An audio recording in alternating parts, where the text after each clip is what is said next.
suis le metteur en scène de la compagnie La Fabrique du Togo. Le projet Fissure que je mène en collaboration avec la compagnie transatlantique de Belgique et l'autrice Hala Mougani du Liban. Et ces deux textes, je les ai découverts parce qu'en octobre-novembre 2017, j'ai été invité à Conakry au festival Univers des mots, où il était question que je choisisse un texte et que je le mette en espace avec des jeunes acteurs de là-bas et d'ailleurs. Il m'a été proposé 5 ou 6 textes. J'ai demandé si je peux en choisir 2, donc du coup je me suis penché sur ces 2 textes-là. Le mot qui définit ce projet dans son entièreté, je dirais, il s'agit de rencontre. De rencontre dans un premier temps parce que ce qu'on met en scène ou les textes qu'on met en scène sont 2 textes d'auteurs différents. Un texte qui s'appelle Nuit inachevée de Aristide Arnagda du Burkina Faso et un texte de l'autrice Hala Mougani du Liban. Le texte s'appelle Allah. Qu'est-ce qu'elle t'a donné à boire même pour que tu lui cèdes tes pantalons? Dis-moi. Je parie qu'elle t'a fait boire ces nyama là. Et voilà, te voilà monsieur. Ses lèvres n'avaient plus le goût de la graisse des motos et vélos, alors que j'avais réussi à le convaincre qu'une terre n'est pas seulement une terre, que ce bout de terre était tout ce qu'on avait, lui et moi. Que ce bout de terre était notre fierté, lui et moi. Que nous l'avons tant rêvé, lui et moi. Ce projet Fissure que je mène, c'est une rencontre aussi parce que les partenaires culturels avec qui je fais ce projet transatlantique de Belgique de Zouzou, je l'ai rencontré notamment à Ouagadougou lors du festival récréatral. On s'est un peu suivi comme ça, ce qu'elle faisait, je venais voir et moi ce que je faisais, elle venait voir et que ce projet est l'occasion pour que l'on travaille ensemble. Dans un premier temps et aussi avec Hala. C'est un peu brièvement l'écriture comme ça et c'est la première fois que je collabore avec elle. Rencontre aussi parce que tous les acteurs qui sont sur le projet, c'est-à-dire les comédiens, la scénographie, les costumes, le décor, la direction technique, la création, lumière, tous les partenaires, tous les artistes avec qui je travaille sur ce projet. Pratiquement, c'est la première fois que je travaille avec eux dans la quasi-totalité, à part l'artiste Estache Kamouna, musicien, comédien du Togo avec qui j'ai déjà travaillé. Sinon, le reste de l'équipe, c'est la première fois qu'on travaille ensemble.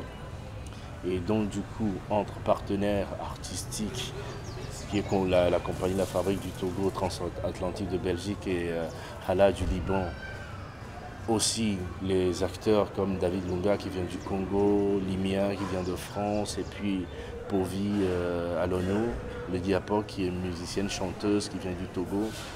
C'est la première fois donc c'est un creuset comme ça où les artistes se rencontrent sans avoir une histoire préalable ou précédente et qu'on se rencontre comme ça, qu'on fabrique quelque chose ensemble. Et dans ces genres de situations, il y a toujours que c'est des fois des choses qui marchent, qui ne marchent pas, des réticences, des histoires d'amour, des histoires de confrontation, des bribes d'histoires comme ça. Et on en fait un très beau produit qui va sortir bien. On rencontre aussi parce que ça peut s'appliquer autant à toutes les disciplines que je convoque dans ce spectacle, qui est aussi une suite de ce que j'ai entrepris depuis mes premières créations, qui est pour moi l'endroit de théâtre ou le temps théâtral, pour moi, résonne comme de la musique. Je suis Marion Galisson, je fais partie de la compagnie transatlantique en Belgique.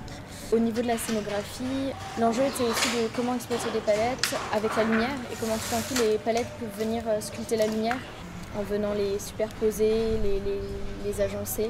Ça a permis d'obtenir des percées de lumière. Et en fait, je me suis beaucoup fait aider ici avec Stan et Ro.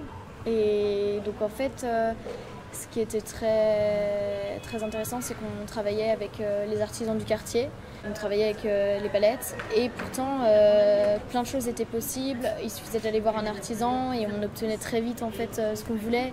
Et en fait, le travail a avancé beaucoup comme ça, où c'était du travail de construction souvent le matin. Et l'après-midi, on mettait ça sur le plateau et on voyait aux répétitions comment ça marchait, comment les comédiens pouvaient jouer avec.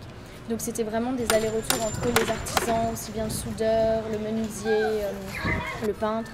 Et on a sur le plateau simplement 3 praticables en bois faits de palettes. Et en fait, à un moment donné, donc au moment où l'étranger arrive, là on a de la lumière qui arrive au loin en fait et qui est persécutée justement par ces palettes et ce qui nous donne des points lumineux qui arrivent au loin de la scène. Et la troisième étape, l'étape finale, c'est le moment de